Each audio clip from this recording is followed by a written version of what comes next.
nentandikawo morning show yange atagetinga bana Uganda wetwogerera right now nesitagikola amasimu genfuna okitegeera YouTube wetandise owa abantu sente wokebera ku all YouTube zonna ogenda sanga nti nze buli YouTube eyo gyolaba bwe sitaba mu basatu mba mu babiri abasinga okulabwa kweyo channel ate nvane kwekyo ogenda ku TikTok zimbadde sina TikTok account naye nsanga nga abaana bansaze kati ababimanyi bagamba Isma olaba kituukaawo kiba kitegeeza ate okitegeera kati ate olaba nti nze ng'omu nakuba nnyo people power paka kutaka awamayinja ate nenfuna g'amaanyi people power nenjikuba ate nga wendi nnomo wentambula mu bantu nenjikakasa teyina maanyi up to today bafaani bange abasinga baki ba people power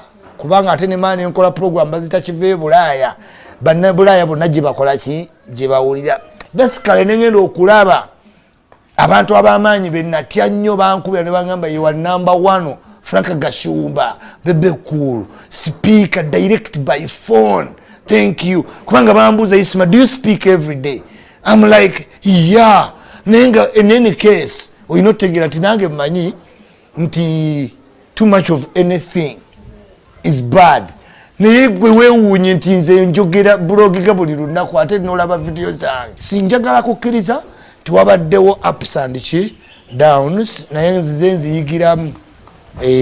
nziyigiramu and as I stand now pulira nga ndi I'm doing good yeah.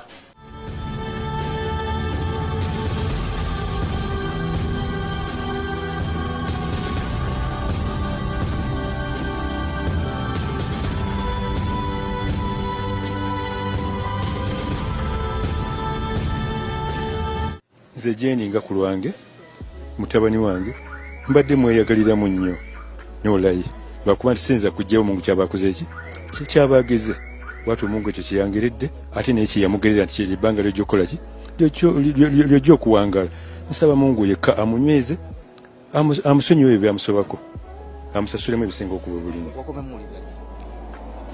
Lwali lwa Friday ne mugamba nti njala okugenda mu kyalo nangamba taata nti nindamu nesootingi kati kusana yadde ngenda kuba simu nenga kamwemu time njikuba akawungizi tegenda okugijjako nga okuba isimu nga amaze okufa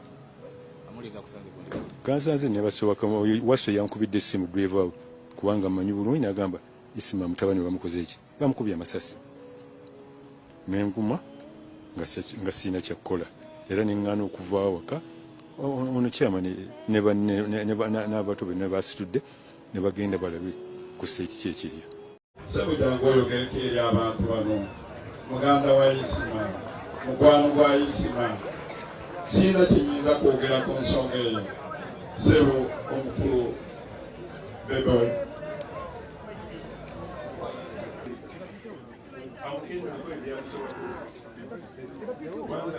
ebibadde byangu nawetekwa okumanga ng'omuzadde kubanga kyewunya okulaba abantu abandi badde ate baziikaze nga baziika kuwe atatize enziika omwana ate nomuze ate nze munziikireko ki mutabani wange inna lillahi wa inna ilaihi raji'un.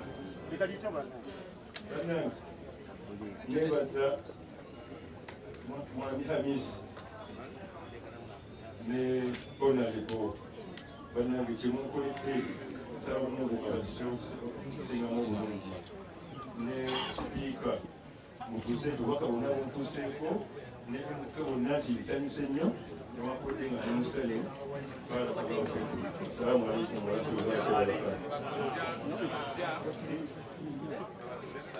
Kojja tola ku salaamu olw'omwana wammwe. Salaamu alaikum warahmatullahi wabarakatuh. Amanya kusooke ngenka ku mama wa Ismaila bebaza nnyo mwenna abazze olw'omwana waffe Ismaila na wale wote wapenzi wa Ismaila wa mabloga wa TikToka wa nini wote tunawashukuru sana, asanteni sana, asanteni sana kwa sote ndio mlifanya, tumeshukuru kabisa. Tutakuwa hapa. Ismaila alikuwa anasema kila siku mimi tabuliki, natuona ni tabuliki haswa ni lazima, ni haki kabisa, lakini tutakuwa hapa. Mwenyezi Mungu atatulinda. Asanteni sana, asanteni sana. Twagala okwebaza, alhamdulillah, twagala okwebaza buli yenna alina kyakoze. Okwebaza Speaker obubaka bwotisse Bwana Muhammad Nsereko, alhamdulillah rabbil alamin. Tubagumya nti embeera gye tulimu yeetaaga okugumiikiriza, naye tujja kubeera bagumiikiriza. Tusaba Allah atunyweze tugumiikirize, kuba ye yamutuwa ate yakoze ki? Essaawa bweba etuuse tokola ki? Iza jaa ajaluha, kiba kikoze ki? Kiba kikoze ajali yakoze ki? Tusaba Allah ayongere tugumya nafe abagumye, kuba Ismail atusooseyo ki? Atusooseyo busoose. Kusaba mwenna abakungubazi mwebale kulaga Ismail mukwano abaddeyo oyo